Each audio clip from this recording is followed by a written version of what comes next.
പ്രകൃതിയുടെ വന്യമായ ഭംഗി തന്റെ ക്യാമറയിൽ പകർത്താൻ വെമ്പുന്ന ആളായിരുന്നു പ്രിൻസ്.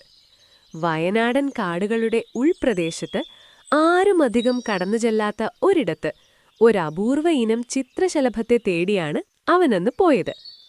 സന്ധ്യാനേരത്തെ വെളിച്ചം മരങ്ങൾക്കിടയിലൂടെ അരിച്ചിറങ്ങുന്നുണ്ടായിരുന്നു. പെട്ടെന്ന് ഒരു വലിയ പാറക്കെട്ടിനപ്പുറത്ത് നീല നിറത്തിൽ തിളങ്ങുന്ന ഒരു ശലഭം അവന്റെ കണ്ണിൽപ്പെട്ടു. ആവേശത്തോടെ ക്യാമറ റെഡിയാക്കി മുന്നോട്ട് നീങ്ങിയ പ്രിൻസ് ഇലകൾക്കിടയിൽ ഒളിഞ്ഞിരുന്ന ഒരു കല്ലിൽ തട്ടി നിയന്ത്രണം വിട്ട് താഴേക്ക് മറിഞ്ഞു. സാധാരണ ഒരു താഴ്ചയായിരുന്നില്ല അത്. ഇരുട്ടു നിറഞ്ഞ അറ്റമില്ലാത്ത ഒരു കുഴിയിലേക്ക് അവൻ പതിച്ചുകൊണ്ടേയിരുന്നു.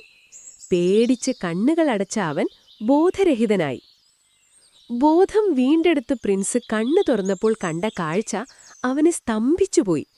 അവൻ വീണ്ടത് വെറുമൊരു കുഴിയിലേക്കല്ല, മറിച്ച് മറ്റൊരു ലോകത്തേക്കായിരുന്നു. അവിടുത്തെ പുല്ലുകൾക്ക് പച്ച നിറമല്ലായിരുന്നു, മറിച്ച് വെള്ളി നിറമായിരുന്നു. ഓരോ കാറ്റടിക്കുമ്പോഴും ആ പുൽമേടുകൾ സംഗീതം പൊഴിക്കുന്നതുപോലെ തോന്നി. മുകളിലൊരു സൂര്യനായിരുന്നില്ല, പകരം 3 ചെറിയ ചന്ദ്രന്മാരെപ്പോലെ തോന്നിക്കുന്ന ഗോളങ്ങൾ പകൽ വെളിച്ചത്തിലും തിളങ്ങുന്നു. ആകാശത്തിന് വയലറ്റ് കലർന്ന ചുവപ്പ് നിറമായിരുന്നു. അടുത്തുള്ള ചെറിയ അരുവിയിൽ നിന്ന് ചിറകുകളുള്ള മീനുകൾ വെള്ളത്തിനു മുകളിലൂടെ പറന്നുയരുകയും വായുവിൽ വട്ടം ചുറ്റുകയും ചെയ്യുന്നു.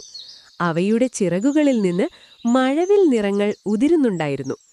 വലിയ ഇലകളുള്ള മരങ്ങൾ പ്രിൻസ് നടന്നു നീങ്ങുമ്പോൾ വശങ്ങളിലേക്ക് മാറി അവന് വഴിയൊരുക്കി നൽകി.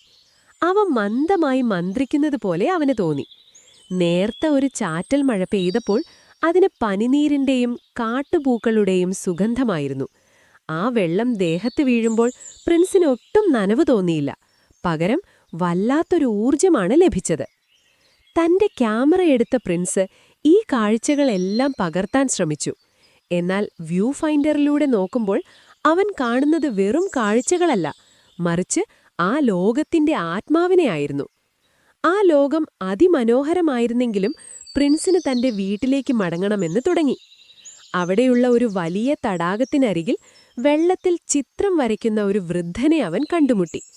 അദ്ദേഹത്തിന് മനുഷ്യരൂപമായിരുന്നെങ്കിലും കണ്ണുകൾ സ്ഫടികം പോലെ സുതാര്യമായിരുന്നു. ഇവിടെ എത്തുന്നവർക്ക് ഈ ലോകം മനോഹരമായി തോന്നും, പക്ഷേ നീ നിന്റെ ലോകത്തേക്ക് മടങ്ങണം. കലയും സ്വപ്നവും ചേരുന്നിടത്താണ് ഈ ലോകത്തിന്റെ വാതിൽ, ആ വൃദ്ധൻ പറഞ്ഞു. അദ്ദേഹം തന്റെ കയ്യിലുണ്ടായിരുന്ന ഒരു സ്വർണ്ണ നിറത്തിലുള്ള തൂവൽ പ്രിൻസിന് നൽകി. നീ വന്ന ആ വലിയ കല്ലിന്റെ അടുത്തുപോയി നിന്റെ ക്യാമറയിൽ അവസാനമായി എടുത്ത ചിത്രം നോക്കി കണ്ണുകൾ അടയ്ക്കുക, അദ്ദേഹം ഉപദേശിച്ചു. പ്രിൻസ് താൻ വീണ സ്ഥലത്തേക്ക് തിരികെ നടന്നു. അവിടെ വെച്ചവൻ ക്യാമറ ഓൺ ചെയ്തു. അതിലവൻ അവസാനമായി എടുത്തത് ആ നീല ശലഭത്തിന്റെ ചിത്രമായിരുന്നു. അവൻ കണ്ണുകൾ അടച്ച് തന്റെ വീടിനെക്കുറിച്ച് ചിന്തിച്ചു. പെട്ടെന്നൊരു വലിയ ചുഴലിക്കാറ്റ് അവനെ പൊതിഞ്ഞു. കണ്ണു തുറക്കുമ്പോൾ പ്രിൻസ് കാട്ടിലെ ആ പഴയ കുഴിയുടെ വക്കിൽ കിടക്കുകയായിരുന്നു. ചുറ്റും ഇരുട്ടു പരന്നിരിക്കുന്നു. ഒരു സ്വപ്നം കണ്ടുണർന്നതുപോലെ അവൻ എഴുന്നേറ്റു. തന്റെ വസ്ത്രത്തിലെ പൊടി തട്ടുമ്പോൾ പോക്കറ്റിൽ നിന്ന് സ്വർണ്ണ നിറത്തിലുള്ള ഒരു തൂവൽ താഴെ വീണു. അവൻ ഞെട്ടിപ്പോയി. വേഗം ക്യാമറ പരിശോധിച്ചപ്പോൾ അതിൽ മാന്ത്രിക ലോകത്തെ ചിത്രങ്ങളൊന്നും ഉണ്ടായിരുന്നില്ല. എന്നാൽ അവസാനത്തെ ചിത്രം ആ നീലശലഭത്തിൻ്റെതായിരുന്നു. പക്ഷേ അതിന്റെ ചിറകുകൾക്ക് ആ മാന്ത്രിക ലോകത്തെ വയലറ്റ് നിറമായിരുന്നു. താൻ കണ്ടത് വെറും സ്വപ്നമല്ലെന്ന് ആ ചിത്രം അവനെ ഓർമ്മിപ്പിച്ചു.